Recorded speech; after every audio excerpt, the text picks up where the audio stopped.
Les grands-parents ont une façon particulière de nous apprendre des choses, même s'ils ne sont plus là. Certaines de ces personnes âgées ont surpassé tout le monde, prouvant ainsi que les grands-parents sont les meilleurs. Certaines personnes ci-dessous étaient réticentes à apprendre de leurs parents plus âgés et plus sages, mais cela n'a pas arrêté ces grands-parents. Jetons un coup d'œil à ces leçons, en particulier à la 5e histoire, où M. Wilson se révèle plus intelligent que deux videurs costauds. 1. Le jeu tordu de ma belle-mère pour contrôler nos vies depuis l'au-delà. Bonjour tout le monde, je m'appelle Jerry, et j'ai besoin d'un endroit où je puisse me décharger de cette histoire, sinon vous allez peut-être penser que c'est moi l'abruti. Quoi qu'il en soit, ma belle-mère, Linda, a dépassé les bornes. Et je ne peux pas exprimer à quel point elle a gâché ma vie, même si elle est morte. J'essaie encore de me faire une raison, alors laissez-moi vous expliquer. Depuis le décès de ma femme, il n'y a plus que moi et mon fils, Kevin. Nous ne vivons pas exactement la vie parfaite de Pinterest, notre maison était un peu en désordre et le dîner était souvent réchauffé au micro-ondes. Comme vous pouvez probablement le deviner, Linda avait toujours des commentaires à faire sur la façon dont je faisais les choses et ne manquait jamais une occasion de souligner à quel point j'élevais terriblement mon enfant. Après son décès, Kevin et moi avons trié ses affaires chez elle. J'étais soulagé, honnêtement, mais mon fils était désemparé. Kevin était très proche de sa grand-mère et cela l'a beaucoup affecté. Mais alors qu'il regardait autour de lui, essayant de trouver des souvenirs à garder, il a crié « Papa !» Il y a quelque chose à l'intérieur. Je m'occupais d'autre chose et je n'ai pas vu Kevin dénicher une boîte mystérieuse cachée dans le vieux canapé déglingué de Linda. Ce canapé était une monstruosité, en lambeaux et vieux, mais elle ne l'avait jamais jeté. Kevin a donc ouvert la boîte et a découvert une lettre et un tas de papiers d'apparence légalisés. Écoutez, je ne savais rien de tout cela à l'époque, mais ma belle-mère avait préparé tout un plan. La lettre adressée à mon fils expliquait que les papiers d'apparence légalisés étaient censés me mettre à l'épreuve. Elle voulait me faire croire que j'allais hériter de beaucoup d'argent si je restais loin de Kevin. Ma belle-mère a dit à mon fils de cacher la lettre et de me donner les documents sans rien dire. Mais la lettre disait aussi que les documents étaient faux. Mais bien sûr, je n'ai découvert ce petit test que bien plus tard. Sans le contexte de la lettre, lorsque j'ai vu les documents pour la première fois, j'ai pensé que notre vie allait changer. Je veux dire, non, je ne me considère pas comme le meilleur père du monde et je pourrais être un peu trop distrait par le football. Mais tout de même je pensais pouvoir obtenir l'argent et m'occuper de Kevin financièrement tout en respectant les souhaits de ma belle-mère. Je vous jure que c'était mon plan quand j'ai rencontré un avocat pour vérifier les documents. C'est exactement ce que Linda pensait que je ferais. Pire encore, pendant que j'étais prise dans cette histoire, Kevin se sentait plus seul que jamais. Ma belle-mère avait empoisonné son esprit contre moi dans cette maudite lettre. Mais le pire, c'est que Linda a trouvé une nouvelle famille pour son petit-fils. Le culot de cette femme. Elle avait convaincu Denise, une infirmière qu'elle connaissait dans sa maison de retraite, que je n'étais pas un bon père. Denise et son mari, Miguel, étaient prêts à intervenir et à adopter Kevin si j'échouais au test tordu de Linda. Découvrir tout cela m'a fait l'effet d'un coup de poing dans le ventre. D'autant plus qu'il était déjà trop tard. C'est une chose de penser que votre belle-mère n'aime pas votre façon de faire les choses, mais c'en est une autre de découvrir qu'elle est allée aussi loin pour éloigner Kevin de moi. Maintenant, j'essaie d'arranger les choses avec Kevin, de lui montrer qu'il est ma priorité numéro 1, et non un quelconque héritage. Je n'ai pas reçu d'argent non plus, d'ailleurs. C'était faux. Tout ça pour que Kevin fasse confiance à 2 étrangers plutôt qu'à moi. Mais si est-il dur. Toute cette histoire m'a détruit parce que mon fils a perdu sa confiance en moi. Pour l'instant, il passe le plus clair de son temps avec Denise et Miguel, qui sont honnêtement des gens formidables. Mais si est mon fils. Alors, je suis tout oui pour un conseil amical ou juste un peu de soutien. Ou est-ce que j'ai tort de contester cela? La défunte belle-mère de Jerry avait ses propres idées pour l'avenir du jeune Kevin, et Robin était sur le point de découvrir que son défunt grand-père avait aussi un grand projet pour elle, à commencer par les abeilles. 2. Un commerce de ruches, une chasse au trésor et une jeune fille perdue de 17 ans. Bonjour à tous. Je m'appelle Robin, et voici comment j'ai appris à ne plus jamais me méfier de mes aînés. Mon grand-père, Archie, est mort récemment et son avocat nous a tous réunis pour la lecture de son testament. Grand-père a ordonné que tout son argent, on parle de millions, soit divisé équitablement entre mes 3 frères et sœurs. Mais comme je suis la plus jeune et que je suis encore mineure à 17 ans, je n'aurai droit qu'au vieux rucher. Pour ceux qui ne le savent pas, si est l'endroit où les gens élèvent des abeilles. Quoi qu'il en soit, cette décision m'a fait beaucoup de mal parce que si est moi qui m'occupais de lui dans ces dernières années. Pourtant, j'étais prête à l'accepter. Cependant, quand tout le monde est parti, l'avocat m'a demandé de rester. L'avocat m'a remis cette lettre. À l'époque, je l'avais franchement oubliée. Je l'ai ramené chez moi et l'ai placé quelque part près du rucher. Je voulais juste faire mon deuil et passer rapidement à autre chose. Mais un matin a tout changé. Vous voyez, mes parents sont morts quand j'étais petite, et on m'a envoyé vivre avec grand-père et tante Daphné, qui m'ont élevé. Après la mort de mon grand-père, tante Daphné s'est intéressée à mes affaires. Elle trouvait que je me relâchais trop. Mais c'était ma dernière année d'études. Elle a trop contrôlé ma vie et m'a ordonné de m'occuper du rucher comme mon grand-père me l'avait montré quand j'étais plus jeune. Honnêtement, j'étais plus préoccupé par le prochain bal de l'école et par mon béguin, Scott, que par les abeilles. J'ai donc promis à demi-mot d'aller voir les abeilles le lendemain. À ce moment-là, tante Daphné est devenue très émotive, et en tant qu'adolescente cynique, je n'avais pas de temps à perdre.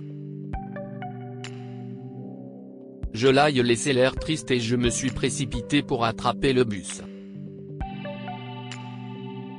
Le lendemain, tante Daphné a redoublé son sermon sur le fait que j'ignorais mes responsabilités et, sans crier gare, elle m'a puni. Tout ça pour cette affaire d'apiculture.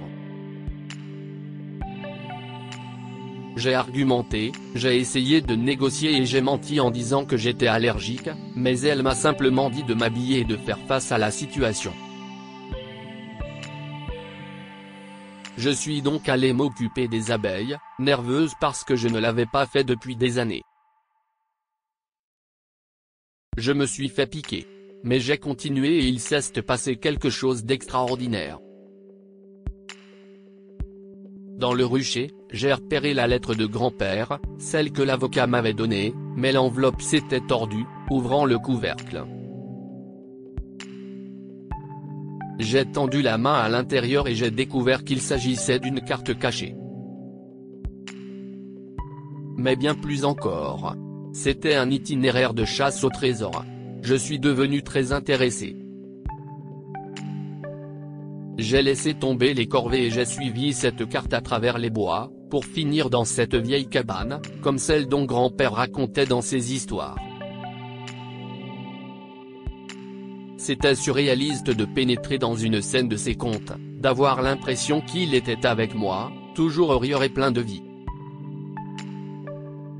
À l'intérieur, j'ai trouvé une vieille boîte métallique poussiéreuse avec une autre note de sa part, me disant qu'il y avait un trésor spécial pour moi, mais qu'il ne fallait l'ouvrir que lorsque mon voyage serait vraiment terminé. J'ai essayé de respecter sa règle, mais après m'être sérieusement perdu dans les bois sans aucune issue en vue, j'ai paniqué et j'ai ouvert la boîte. À l'intérieur, il n'y avait qu'un pot de miel et une photo de nous deux. Cela m'a frappé de plein fouet, la vraie leçon de grand-père portait sur le travail acharné et la valeur. J'ai donc repris le chemin de la maison et je me suis souvenu de tous ses conseils pour rester calme et ne pas abandonner. Finalement, après quelques moments terrifiants où j'ai cru que j'étais perdu, j'ai trouvé un pont qui m'a ramené à la maison. Tante Daphné, morte d'inquiétude, m'attendait sous le porche. Je me suis précipité dans ses bras et me suis excusé pour tout. Elle m'a serré dans ses bras, m'a embrassé la tête et m'a dit que grand-père avait toujours su que je me débrouillerais. Aujourd'hui, des années plus tard, je suis entièrement responsable de ce commerce d'abeilles et j'enseigne à mes propres enfants ce que grand-père m'a appris. Avec le recul, je suis étonné de voir à quel point ces leçons m'ont façonné. Robin a appris de son grand-père ce que signifie vraiment un trésor, mais Hugo était sur le point de découvrir la signification de l'amour et du sacrifice. 3. L'urne et le journal de ma grand-mère m'ont appris plus de choses sur la vie que n'importe quelle autre expérience. Bonjour, la communauté en ligne. Vous connaissez peut-être ma musique, alors je ne vous dirai pas mon vrai nom. Mais j'ai vécu une expérience qui a changé ma vie et que j'aimerais partager. Si est arrivé lorsque je suis retourné dans la maison de ma grand-mère Rosemary après son décès. C'était un endroit débordant de nostalgie et de regrets douloureux de mon enfance qui semblait si éloigné de la vie au rythme rapide que je m'étais créé à New York. Lorsque je suis entré dans sa vieille maison usée par le temps, je me suis immédiatement senti submergé par les souvenirs et par un profond sentiment de perte. Je n'étais pas revenu à temps pour son enterrement, et alors que je me tenais là, je n'ai pas pu m'empêcher de marmonner des excuses dans le silence des pièces vides. J'étais hanté par les photos qui se trouvaient dans la maison, chacune me rappelant à quel point j'avais été horrible avec elle au cours de sa vie. Je me souvenais que j'avais eu honte de son travail de concierge et que j'avais souvent rejeté les choses qu'elle avait faites pour moi. Aujourd'hui, ces souvenirs ne font que me faire grimacer. Mon cœur a sombré lorsque je me suis souvenu des mots durs que je lui avais lancés et des nombreuses fois où j'avais donné la priorité à ma fierté plutôt qu'à son amour, allant même jusqu'à l'embarrasser devant mes amis et lors de moments importants comme ma remise de diplôme. Alors, quand une de ses voisines est venue me donner son urne et une lettre, j'ai pensé que le souvenir de mon égoïsme me hanterait à jamais. Elle a également apporté le chien de grand-mère, Sonny. J'ai lu ces mots. C'était un appel à la dispersion de ses cendres dans la mer, et j'ai pensé que cela aiderait, mais pendant qu'il était distrait, son chien a accidentellement poussé l'urne d'une table. Ses cendres étaient partout, mais parmi elles, j'ai vu un médaillon. J'ai posé la question à la voisine de grand-mère et elle m'a dit que Rosemary lui avait dit, mais je n'ai pas compris. Je la connaissais à peine. Je veux dire que je l'ai souvent rejetée. Jusqu'à ce que je trouve son journal intime en fouillant le grenier avec Sonny. En lisant son histoire manuscrite, j'ai appris son enfance dans un orphelinat, ses amitiés et un amour perdu, un homme nommé Henry. Si est lui qui lui a donné le médaillon. Poussé par un besoin fou de découvrir son passé, je suis parti en voyage avec Sonny pour le retrouver. Notre aventure nous a menés dans une ville côtière où j'ai rencontré Henri et découvert leur histoire d'amour inachevée. Pour résumer, Rosemary a rejeté sa demande en mariage parce qu'elle le considérait comme un ami, et il était sur le point de partir pour Londres. Je ne saurais peut-être jamais exactement ce qu'elle ressentait, mais j'ai vu une nouvelle facette de ma grand-mère. Avec ses révélations et la dispersion de ses cendres dans les eaux près de la maison d'Henri, je me suis senti en paix pour la première fois depuis son décès. Je me suis pardonné. Depuis, j'ai canalisé ces expériences dans ma musique, en créant des chansons qui s'excusent pour mon passé et honorent l'histoire d'amour qui n'a jamais pu vivre ses jours. Oh, et quand Henri est décédé, j'étais là. Ses cendres ont également été dispersées avec celles de grand-mère. Vous croyez qu'ils sont ensemble maintenant ? Ce musicien a eu une prise de conscience après des années d'égoïsme envers sa grand-mère, mais Martha était sur le point de faire une horrible rencontre avec sa petite fille dont elle était séparée. 4. J'ai donné à ma petite fille tout ce que je pouvais, mais je ne saurais jamais si est suffisante. Bonjour à tous. Je m'appelle Martha et j'ai besoin d'en parler. Je suppose que si est le bon endroit pour le faire.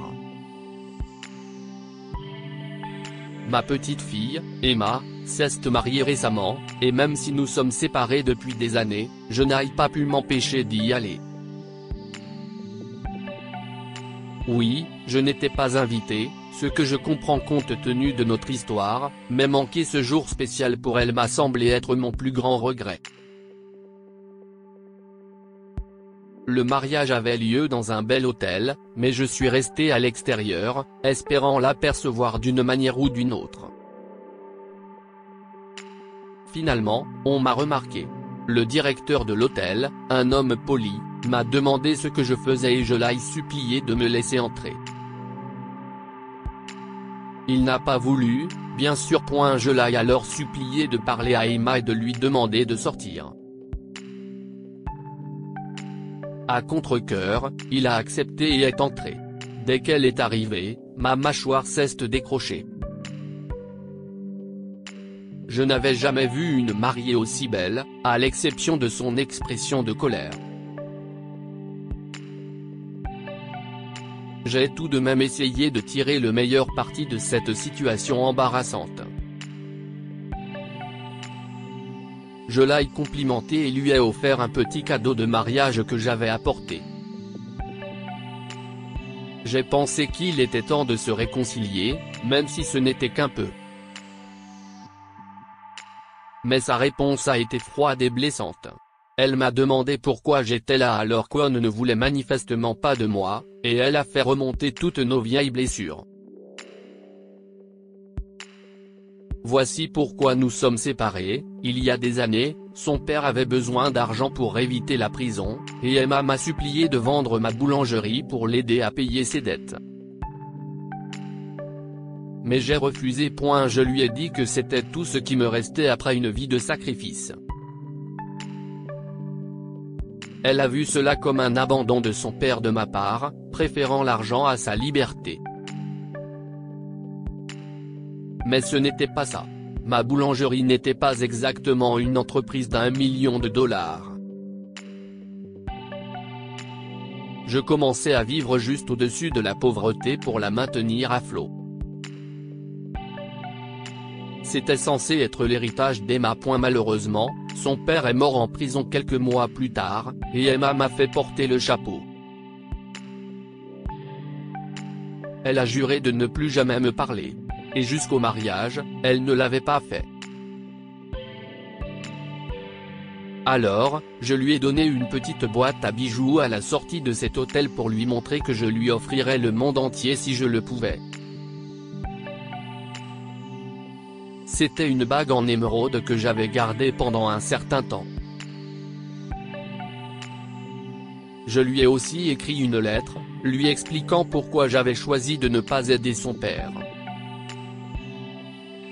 C'est une longue histoire, mais ce n'était pas un homme bien. Il était un terrible petit ami pour ma défunte fille et un pire père pour ma petite fille. Malheureusement, Emma ne l'a jamais vu et elle a regardé la boîte à bijoux pendant une seconde avant de dire que c'était une vieille chose bon marché. Ce moment n'a fait que confirmer la profondeur de son amertume. Elle m'a dit que son père aurait été là sans ce que j'avais fait et m'a demandé de partir. J'ai essayé d'exprimer mon chagrin et mon amour pour elle, mais je voyais bien que c'était malvenu. J'ai donc quitté la salle le cœur lourd. J'ai repensé à ce jour encore et encore. Après le mariage, j'ai sombré dans une lourde dépression, et ma santé physique a également été affectée. Sauf que c'était bien pire. Je suis allé à l'hôpital et après une série de tests, j'ai reçu un diagnostic. Cancer, avancé en phase terminale. C'est à ce moment-là que j'ai su que je devais changer de vie. J'ai vendu la boulangerie, même si je m'y refusais depuis des années, et j'ai prévu de laisser le produit de la vente à Emma. C'était ma façon d'essayer de me racheter, bien qu'indirectement. Elle ne le sait pas, surtout pas à propos de ma maladie, et je doute qu'elle s'en soucie maintenant, mais c'était tout ce qu'il me restait à donner. J'ai eu du mal à supporter cette culpabilité et cette tristesse. Je me suis demandé si j'aurais dû vendre la boulangerie à l'époque. Cela aurait-il fait une différence? Mais la vie est pleine de ces choix difficiles, et nous vivons avec les conséquences. Partager ceci ici ne changera pas ce qui s'est passé, mais peut-être que le simple fait de l'écrire vous aidera un peu.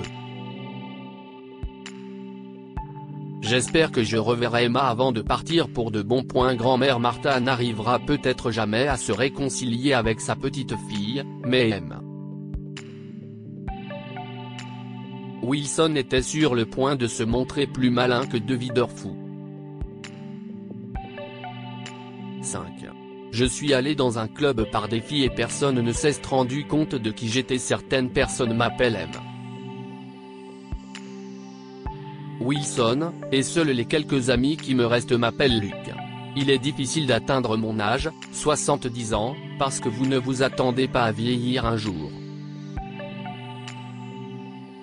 Mais je l'ai fait, et j'ai vu à quel point j'étais déjà détaché de la vie des jeunes, alors j'ai décidé de faire quelque chose qui sorte un peu de ma zone de confort. C'était un défi lancé par ma petite fille. Je suis allé dans une boîte de nuit locale appelée Inferno, un endroit qui annonçait littéralement ses nuits torrides avec des néons brillants. Honnêtement, je ne m'y sentais pas du tout à ma place. En m'approchant de l'entrée, gardée par des grilles en fer et baignée d'une étrange lueur de néon, j'ai été accueilli par deux jeunes videurs. Le plus grand, dont j'ai appris plus tard qu'il s'appelait Liam, n'a pas perdu une seconde avant de ricaner et de me demander ma carte d'identité, m'appelant grand-père d'un ton moqueur. J'ai simplement souri et lui ai dit qu'à mon âge, les pièces d'identité n'étaient plus nécessaires. Owen, l'autre videur et le plus petit des deux, n'a pas tardé à plaisanter. Lui, si est un club. La maison de retraite est au bout de la rue. Moi, monsieur, j'ai le droit de venir ici comme tout le monde. Lui, je m'en fiche. Notre patron se soucie de la réputation du club. Sortez d'ici. Lui, qui? Le pape? N'essayez même pas d'entrer, vieux chenoc, sinon je vous jette dehors. Je secoue la tête en gloussant intérieurement. Si seulement ils savaient. Ils ont dû voir mon sourire car l'autre videur s'est rapproché comme s'il voulait se battre avec moi. J'étais prêt. Je me sentais jeune et je nous imaginais déjà en train de nous battre. Il essayait de me donner un coup de pied en disant quelque chose comme « Eh, grand-père, j'ai quelque chose pour vous ». Mais les sirènes d'une voiture de police locale qui passait m'ont sorti de cette rêverie. J'ai donc repris mon attitude professionnelle et je leur ai demandé ce qui rendait cet endroit si exclusif. Ils sont entrés dans le vif du sujet, se vantant des normes élevées du club. Pour eux, je ne répondais pas à ces critères. Ils ont même dit qu'il n'y avait que des réservations, alors là, devant eux, j'ai fait une sur mon téléphone. Ils n'avaient plus d'excuses. L'expression de leur visage lorsque je suis passé devant eux pour entrer dans le club n'avait pas de prix. À l'intérieur, l'endroit était tout ce que vous aviez imaginé et plus encore. L'air était épais avec un mélange de sueur, d'alcool et de parfum, des stroboscopes et des lasers sillonnaient la piste de danse, et les basses se réverbéraient assez profondément pour faire trembler mon corps. Cependant, quelque chose ne collait pas. Les sourires semblaient trop tendus, les rires un peu trop aigus. Ils étaient comme des lucioles, mais leur lumière n'était pas chaleureuse.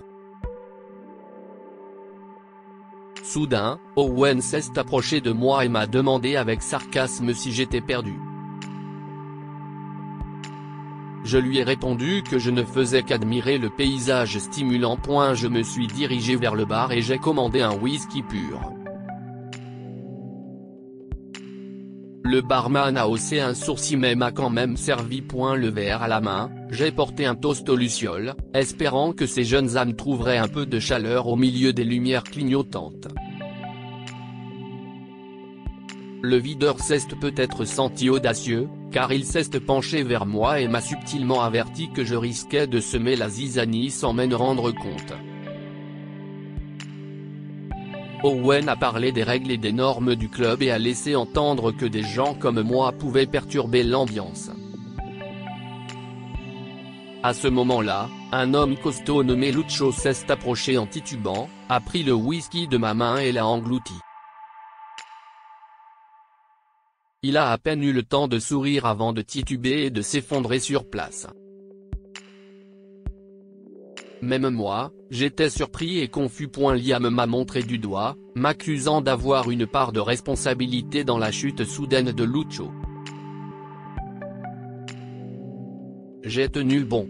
Après tout, je n'avais fait que regarder un homme arracher et boire ma boisson.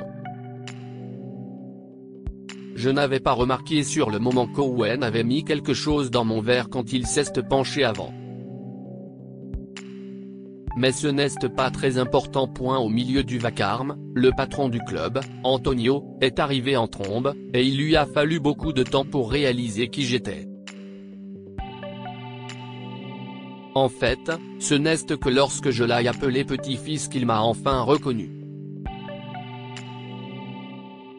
Oui, c'était le club de mon petit-fils, même si je n'étais le véritable propriétaire. J'ai profité de ce moment pour exprimer ma déception quant à ce qu'il avait fait du club. C'était censé être un lieu de passion et de créativité, pas un terrain de jeu excluant pour l'élite. Je l'ai sermonné pendant un long moment parce que ce n'était pas l'héritage que je voulais laisser derrière moi. Puis, j'ai dit à Antonio que nous allions tenir une réunion du personnel dans la matinée pour changer les choses. Je suis retourné à Inferno plusieurs fois par la suite pour vérifier, et ma petite fille, la sœur d'Antonio, Laura, qui m'avait d'abord défié d'y aller, a ri aux éclats quand je lui ai tout raconté. Mais voici une question, ai-je dépassé les bornes ou s'agissait-il d'un bouleversement nécessaire pour un endroit qui s'était égaré? Tous ces grands-parents n'ont pas pu voir si leurs leçons et leurs actions intelligentes ont aidé leurs petits-enfants, mais apprendre ce qu'ils ont fait peut certainement aider d'autres personnes.